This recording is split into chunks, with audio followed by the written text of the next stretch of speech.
Good morning, welcome to my kitchen. My name is Sabina and I'm from Poland, and I would like to share with you all the Polish recipes that I know how to make.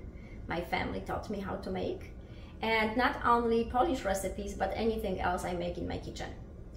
Yesterday I made szarlotka, which is a Polish style apple pie, and I have used more egg yolks in it, ended up having 8 whites. What can you do with egg whites?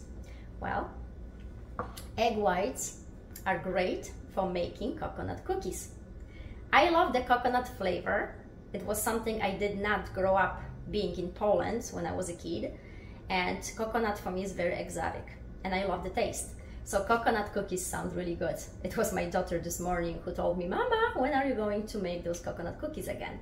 So if I have egg whites and we all love coconut flavor, why not put it together and make those coconut cookies? For the coconut cookies, you will need about 3 egg whites, half a cup of sugar, coconut flakes, and butter. The butter needs to be melted, and once you melt the butter, you put the coconut flakes in it, and then wait until it cools off. So while the butter and coconut flakes are cooling off, you can start beating the egg whites. Again, thank you for watching and welcome to my channel. I have my melted butter, and now I will put the shredded coconut into it. Whoever likes coconut flavor will really enjoy those cookies. So just mix it all to incorporate the butter into the flakes, and you will set it aside for it to cool down. It is a very simple recipe, but it's delicious. I have my mixer ready and those leftover egg whites. So I will just put it all here and start my machine. It was on for about 2-3 minutes, not longer, and now I will be putting 1 tablespoon of sugar every minute so it can dissolve in the egg whites. Okay, and another minute passed by, another tablespoon, and every minute you put 1 tablespoon, mix it all until the sugar is gone. So all the sugar is already in. Now we just have to clean this part here. So once you clean it, you can put the shredded coconut flakes with butter inside and just mix it all up. And it will be on a thicker side.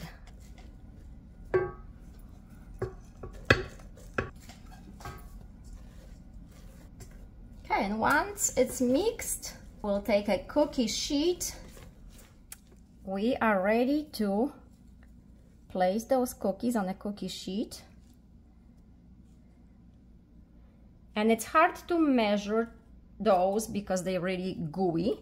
So your eyes are your guidance to pay attention how big they are and make them about the same size. So my oven is preheating to 350. And those will bake about 15 minutes. When you see brownish color on top of them, that's an indication they are done. Today I used KitchenAid mixer because I wanted to be nice or more fancy. But when I do it on everyday basis for my family and myself, I just used an all plain mixer. I'm old-fashioned lady, you can say.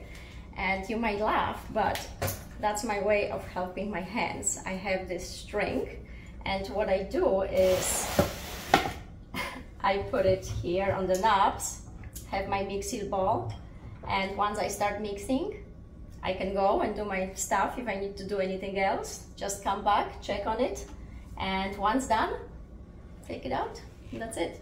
So, yeah, I'm kind of old-fashioned. And here are my cookies, 350 in the oven for 15 minutes. And when you see brownish on top, that means they're ready. 15 minutes. But I want to check on them just to make sure. And they do start to have this brownish color on top, so almost there. Maybe 30 seconds. And sometimes 30 seconds is a long time for cookies like those. So my coconut cookies are ready, but I don't want to stop there. Half of those I will leave the way they are, and then I will melt some chocolate I have and add just a tiny bit of half to it, a little bit of butter. And the key to having a good melted chocolate that you can pour over anything that you make, any cookies you make, is to stir it well. I have some chocolate, and it is dark chocolate with some orange flavor to it, so I think it's going to be really nice. And I will add a little bit more of just the regular dark chocolate to it, and once I melt it, I'll put it over some of the cookies. I cannot wait. I have put 1 tablespoon of half, probably half a spoon of butter, and I will warm it up really slowly on low and stir the whole time until it's all melted and smooth. That's the key to having a really nice melted chocolate for cookies, slowly. As you can see, it is almost all melted and it's really smooth. Maybe another minute and that will be it. Mix it all so there is no clumps. How can one resist? I have to try it. It's so good. This chocolate is really good. You didn't see anything.